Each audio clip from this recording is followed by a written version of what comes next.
Sir ఇప్పుడు gold అనేది consolidation స్టేజ్‌లో ఉంది. ఇప్పుడు 126, 127 దగ్గర ఇప్పుడు ప్రెజెంట్ మార్కెట్ అయితే ట్రేడ్ అవుతుంది. సో, దీన్ని బట్టి అర్థం చేసుకోవచ్చా మళ్ళీ గోల్డ్ అనేది తగ్గే అవకాశం ఉంది అనుకోవచ్చా? ఐ మీన్ కన్సాలిడేషన్ ఉంది కదా! మళ్ళీ తగ్గే అవకాశం ఉందంటారా? నాకు తెలిసైతే ఈరోజు ఈవెన్ ఇంటర్నేషనల్ ఎక్స్‌పర్ట్స్ కూడా చెప్పేది ఏంటనంటే, ఇప్పుడు ఇండియా లెవెల్‌లో మనం ఆలోచిస్తే రానున్న రోజుల్లో ఫెస్టివల్ సీజన్ ఇంకా.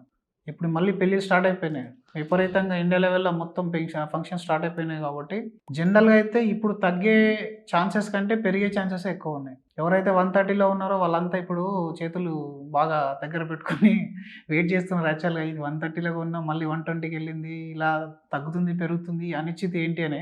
గోల్డ్ అనేది ఎప్పుడైనా సరే మార్కెట్‌లో రిటర్న్ రానంత వరకు గోల్డ్‌కి రేట్‌కి అనేది ఇంక్రీజింగ్‌లోనే ఉంటుంది గానీ తగ్గే ఛాన్స్ అనేది ఉండదు. ఈక్విటీ మార్కెట్ ఎప్పుడైతే రిటర్న్ జనరేట్ చేస్తుందో అప్పుడు గోల్డ్‌లో ఇన్వెస్ట్‌మెంట్స్ అనేది తగ్గిపోతాయి.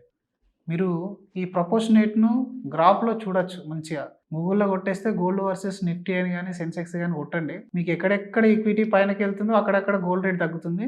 ఎక్కడెక్కడ గోల్డ్ రేట్ పెరుగుతుందో అక్కడ ఈక్విటీ రిటర్న్ అనేది తగ్గిపోతా ఉంటుంది. సో, జనరల్‌గా ఇది ఒక షిఫ్ట్ అనుకోవచ్చు. రెండోది గోల్డ్ యాస్ ఎ ఆర్నమెంట్ లాగా సేల్స్ అనేది రానున్న రోజుల్లో పెరిగే ఛాన్స్ అనేది ఉంది.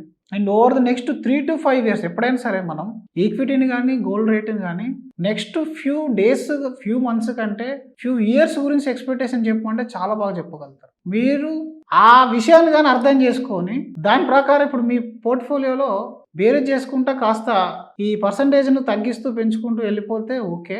అంతేగాని గోల్డ్‌ని ఇంకా తగ్గిపోతది అని చెప్పేసి కొంతమంది ఇప్పటికీ స్టార్ట్ చేశారు. అంటే ప్రసంగాలు.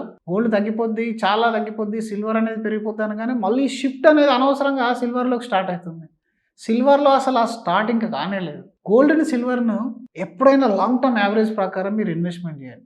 లాంగ్ టర్మ్ యావరేజే ఉండాలి. ఇప్పుడున్న పరిస్థితుల్లో ఇంకొంచెం తగ్గిన 2-3 మంత్స్‌లో మళ్ళీ పికప్ అయ్యే ఛాన్స్ గోల్డ్‌లో డెఫినెట్‌గా ఉంది. బట్ ట్రేడింగ్ ప్రాస్పెక్టివ్‌లో చేయడం కంటే ఇంట్లో అవసరాలకే తీసుకోండి. ట్రేడింగ్‌లో కొన్ని రోజులు మీరు మానేసేయండి. సెక్టార్ ఏది పెరుగుతుందో మీరు కాస్త అర్థం చేసుకోండి. రానున్న రోజుల్లో పెరగాలి అనంటే దీనిలో స్కోప్ ఏంటి అనేది అర్థం చేసుకున్న తర్వాత ఇన్వెస్ట్‌మెంట్ చేయాలి ఎప్పుడైనా సరే. దీన్ని మనం జనరల్‌గా ఒక సేఫ్టీ అసెట్ లాగానే చూస్తున్నాం కాబట్టి దీనిలో పెరుగుతుంది, తగ్గుతుంది, తగ్గినప్పుడల్లా బాధపడుతున్నారు, పెరిగినప్పుడు హ్యాపీగా ఫీల్ అవుతున్నారు. కానీ దానివల్ల ఎవ్వరి లైఫ్ చేంజ్ కాదు. నేను చెప్తున్నా ఈరోజు 20 తులాలు కాదు కేజీ కొనుక్కొని పెట్టుకున్న వాళ్ళది కూడా లైఫ్ బంగారం పెరగడం వల్ల వాళ్ళకి ఏం లైఫ్‌లో చేంజ్ కాదు.